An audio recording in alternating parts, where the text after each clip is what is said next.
Baik, Assalamualaikum warahmatullahi wabarakatuh. Kembali lagi bersama saya Nabila Khaironisa dan rekan saya Poppy Setiafa pada podcast Sistem Pengendalian Manajemen kita.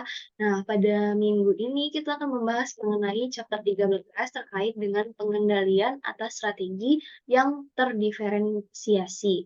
Nah, untuk lebih jelasnya lagi itu akan dijelaskan oleh teman saya yaitu Poppy. Kepada Poppy, dipersilakan mengenai strategi korporasi itu sendiri bagaimana gitu.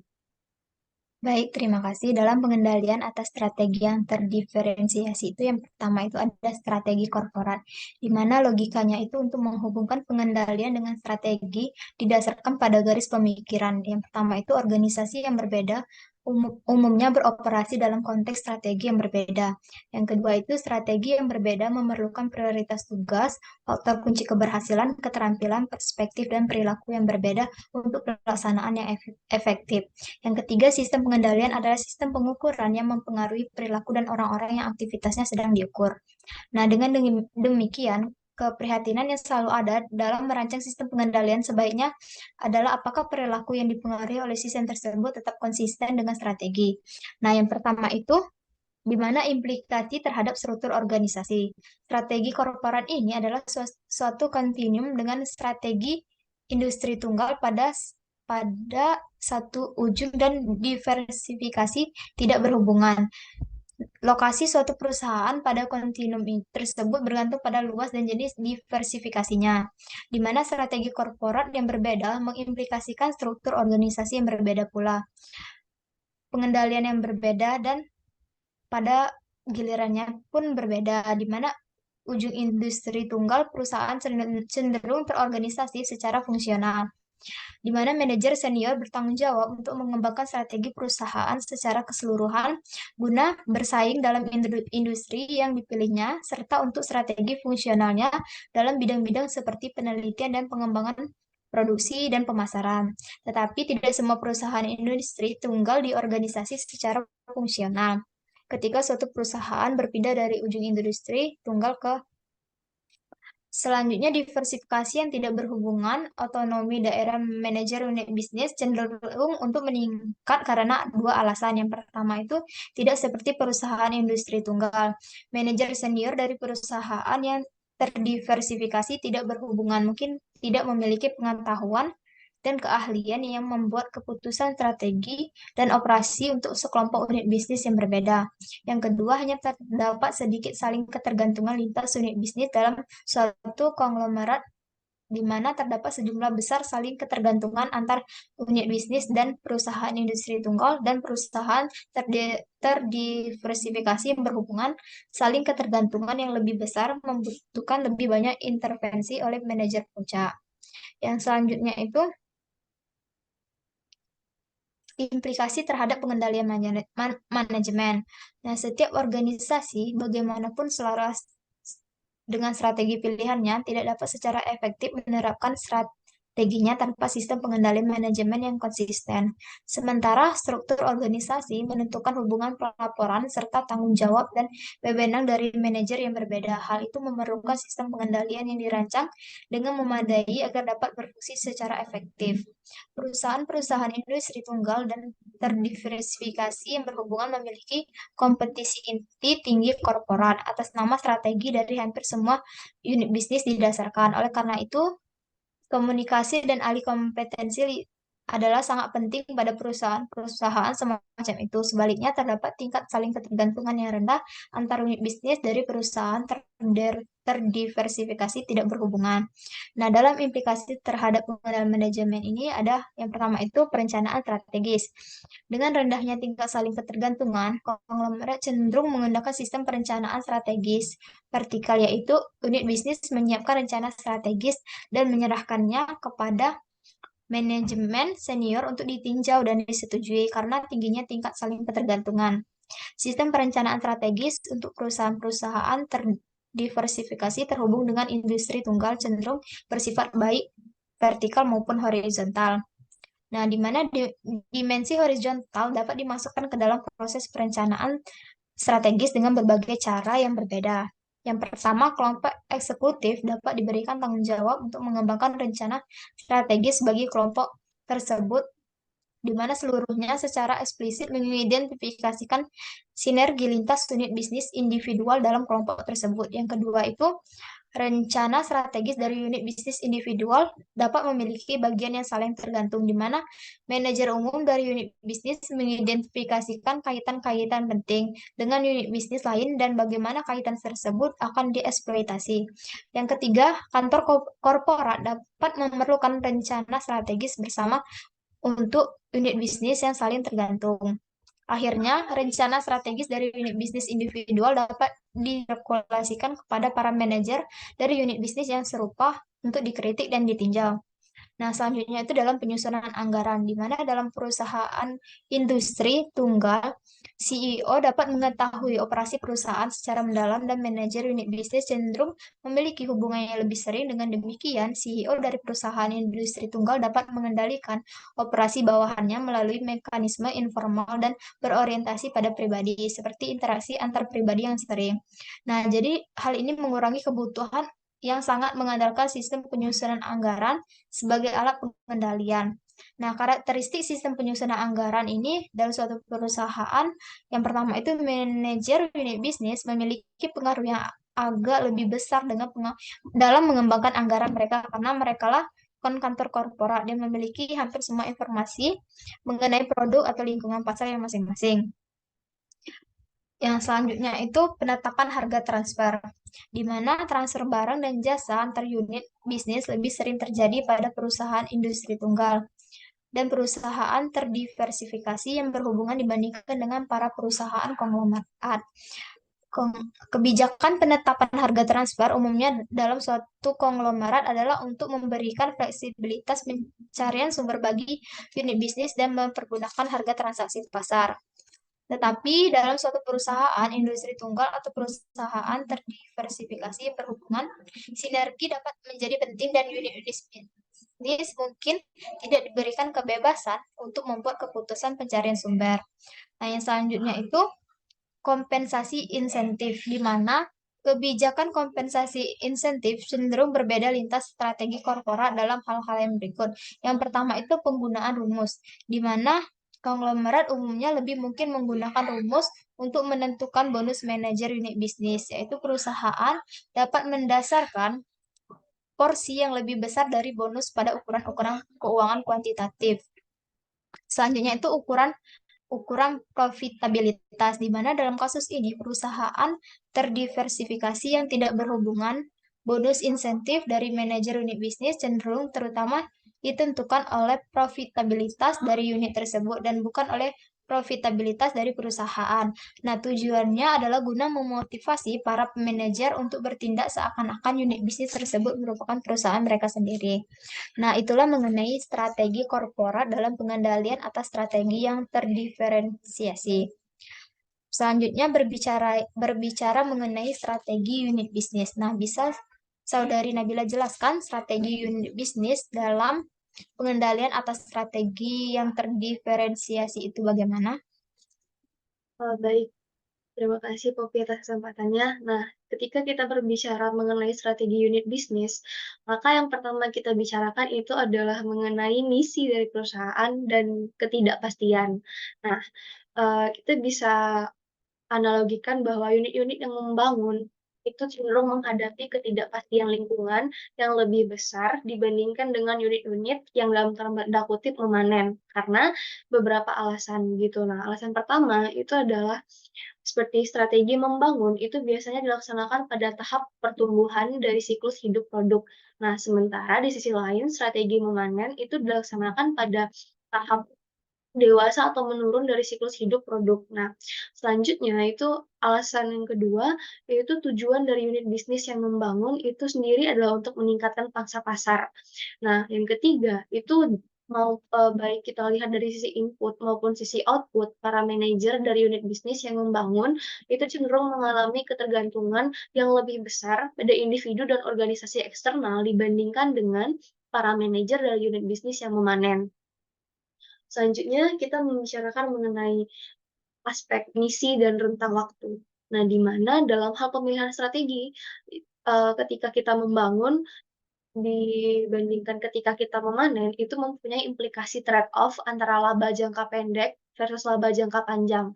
Strategi membangun pangsa pasar itu meliputi seperti pemotongan harga, pengeluaran lead bank yang besar, dalam hal untuk memperkenalkan produk-produk baru, kemudian ada juga pengeluaran pengembangan pasar utama. Nah, tindakan-tindakan ini tadi ditujukan untuk membangun kepemimpinan pasar. Namun tindakan-tindakan tersebut menekan laba jangka pendek. Kemudian kita berbicara mengenai perencanaan strategis. Nah, dalam mendesain proses perencanaan strategis, beberapa masalah desain itu perlu untuk dipertimbangkan. Respons dari satu unit bisnis terhadap masalah ini itu cenderung bergantung pada misi yang dikejar oleh unit bisnis tersebut. Nah, ketika lingkungannya tidak pasti, proses perencanaan strategis itu menjadi sangat penting bagi perusahaan. Manajemen perlu untuk memikirkan mengenai bagaimana cara untuk mengatasi ketidakpastian tersebut. Dan hal ini itu biasanya memerlukan pandangan perencanaan yang lebih jauh dibandingkan dengan apa yang dimungkinkan oleh anggaran tahunan. Nah, kalau lingkungannya stabil, mungkin tidak terdapat proses perencanaan strategis sama sekali atau hanya rencana strategis secara umum.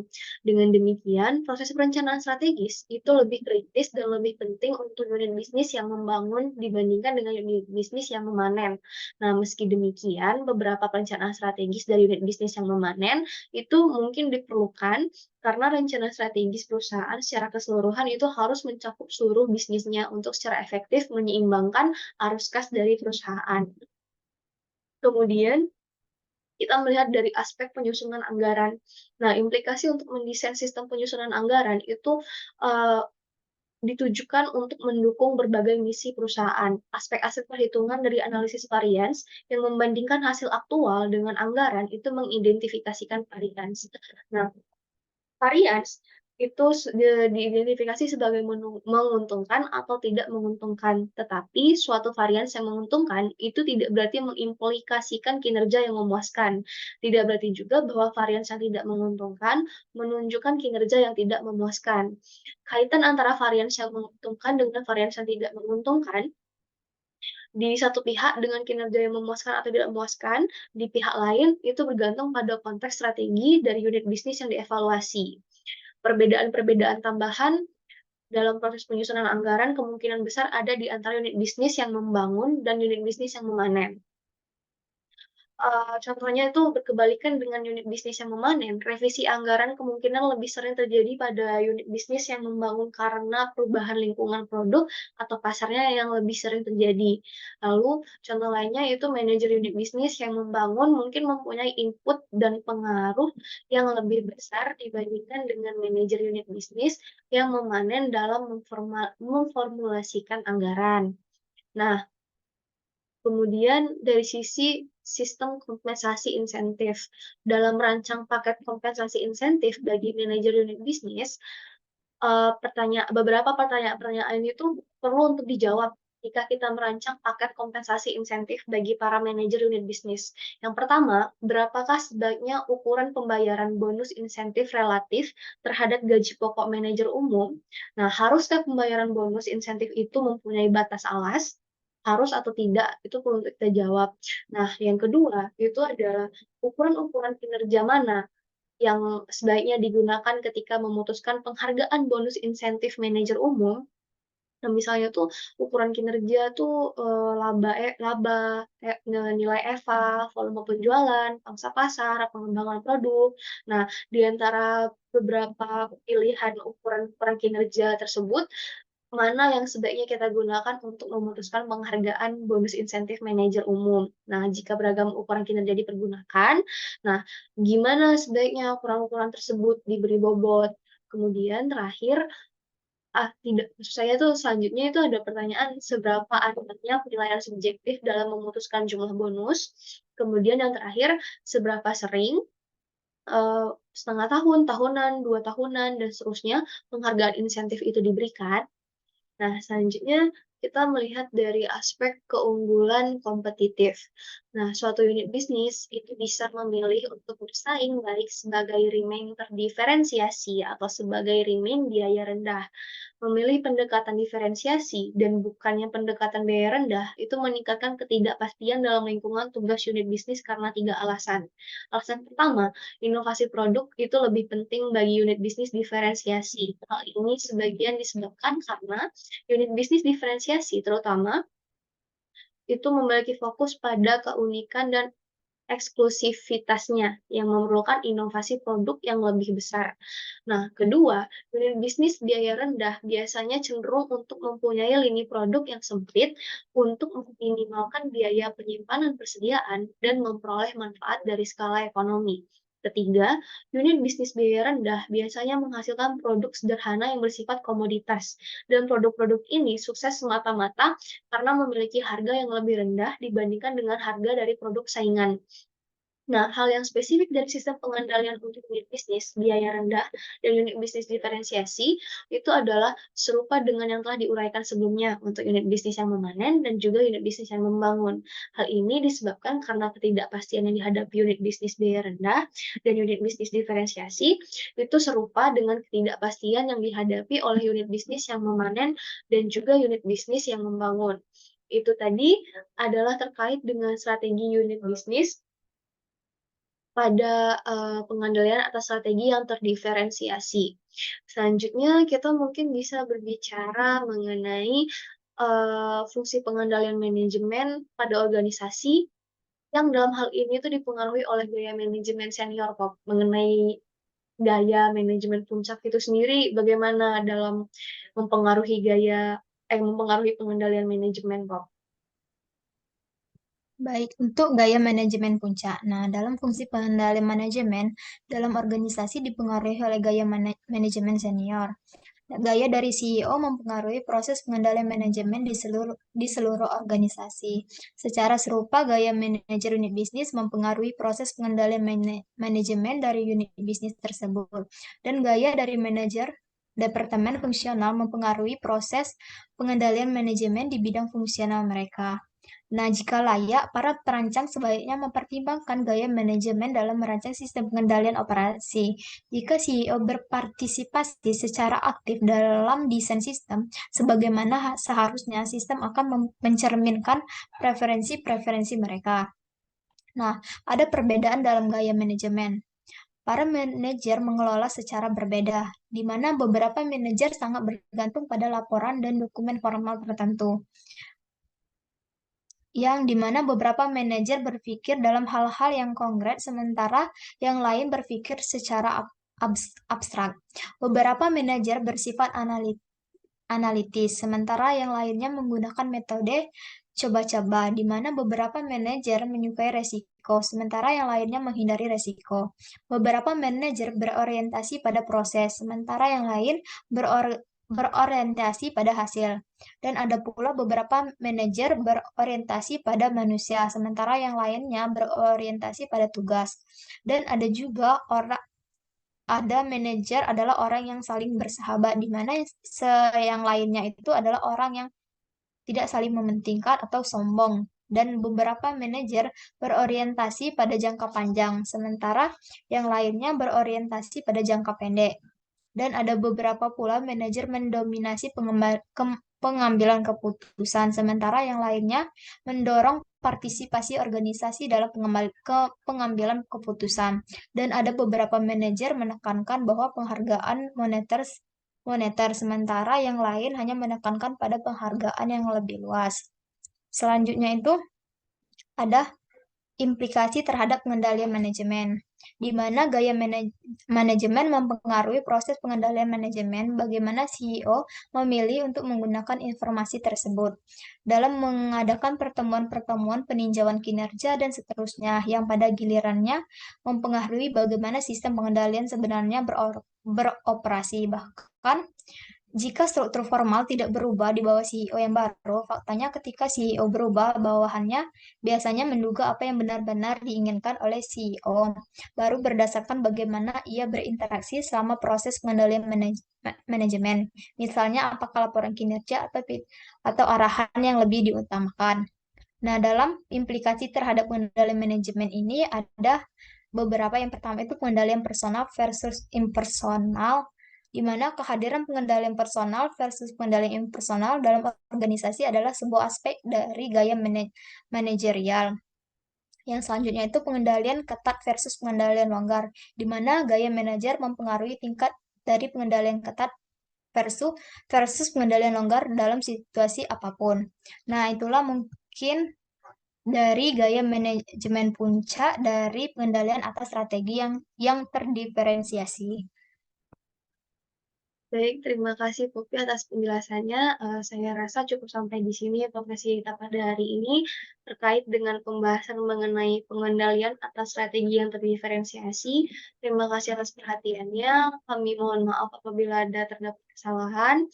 Sampai berjumpa di pertemuan selanjutnya. Kami akhiri. Wassalamualaikum warahmatullahi wabarakatuh.